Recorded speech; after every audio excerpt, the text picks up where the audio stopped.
For us to be great leaders, we need to continually move away from controlling to empowering. Empowering leaders encourage growth, but empowering others is hard work. It takes effort and commitment, but it's so worth it. It's also a biblical, Jesus-following approach that we're all called to, and we need to get this right. What would our band, our worship team, our church, our city look like if we all grew in our ability to be empowering leaders?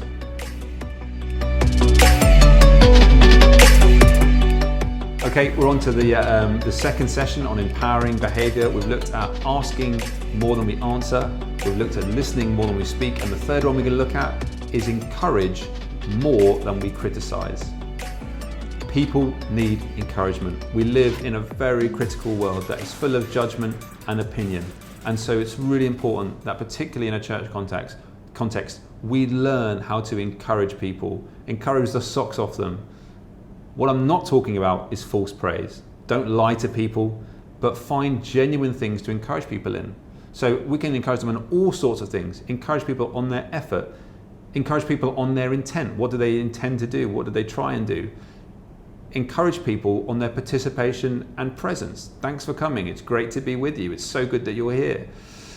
We can encourage people on the things that they're doing well, even if it's the smallest, simplest thing. Recognizing and acknowledging where people are doing things well is not only a great way to encourage them, but it also sets culture and establishes good behavior around people around us. And so if people are playing out of time and one member of the team is playing in time, encourage the one person that they're playing in time.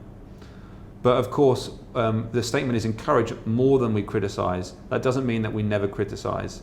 But critical feedback should be positive. Positive criticism is healthy, negative criticism is unhealthy. So what do I mean by positive criticism? Well, positive criticism is full of hope. An example might be to say, I believe that you have the ability to improve in this particular area. Speaking hope over people, I believe that you can improve.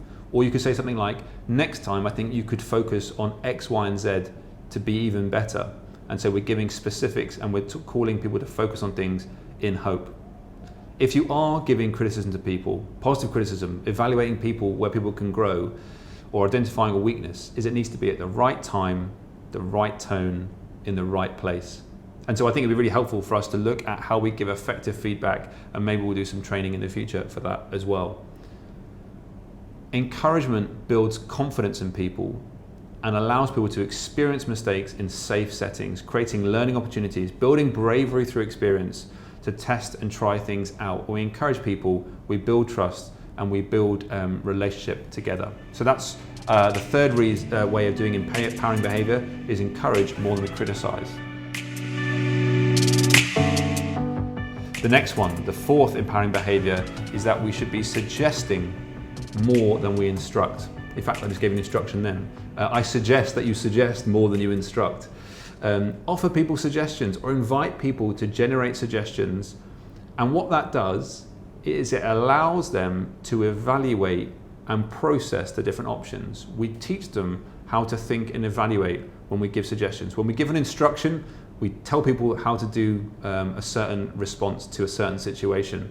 But when we suggest things, we start to stretch and exercise their decision-making muscles. When we instruct, we teach people to rely on our decision-making. All we're doing is we're making people more dependent on ourselves when we instruct them. We make people passive, and then we get frustrated when people aren't proactive. Suggesting things invites people to disagree.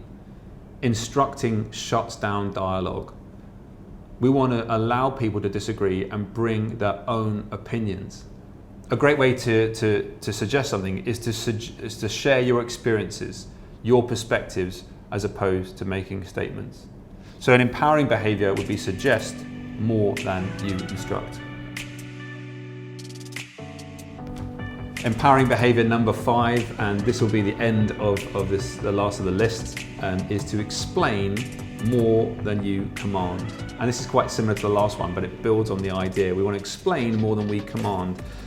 When you instruct, you just say one thing and that's it. You just leave it there. But when we suggest and explain a decision, that's really helpful. Now, this is in the context that there'll be sometimes that we do either end up instructing people or we might need to provide a conclusion to wrap up a series of suggestions or opinions. When we give that conclusion or we make that instruction, we need to explain well. So why is that? Well, giving good reasons why we come to conclusions allows others to learn and understand how to reason and rationalize in different scenarios. When we command and give an instruction without explaining, we only teach people how to replicate the same behavior, the same outcome for that specific situation.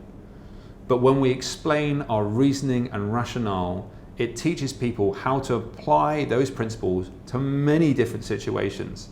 And so we want to empower people on how to make decisions. It also allows them to test whether they agree with our reasons and rationale, and maybe helps other people add to the conversation and maybe improve our reasoning and rationale. So we might learn something and the team might have an even better outcome than the one that we were intending. This approach of explaining our reasons and rationale is the same reason that we have values as a team. So I could give a massive long list of what to do in this situation and what to do with that one, but if we can all come together and agree on a series of values, then we all end up with similar behavior pulling in the similar direction. So that's our 5 empowering behaviors.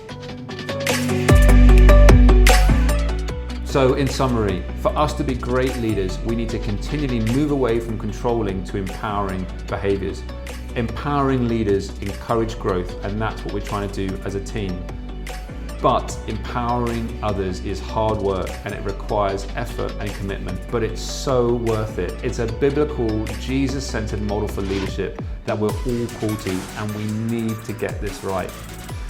What would our bands and our worship team and our church and our city look like if we all grew in our ability in empowering others as opposed to controlling them? We want to be empowering leaders to follow Jesus, to see his kingdom come and his will be done. Be blessed.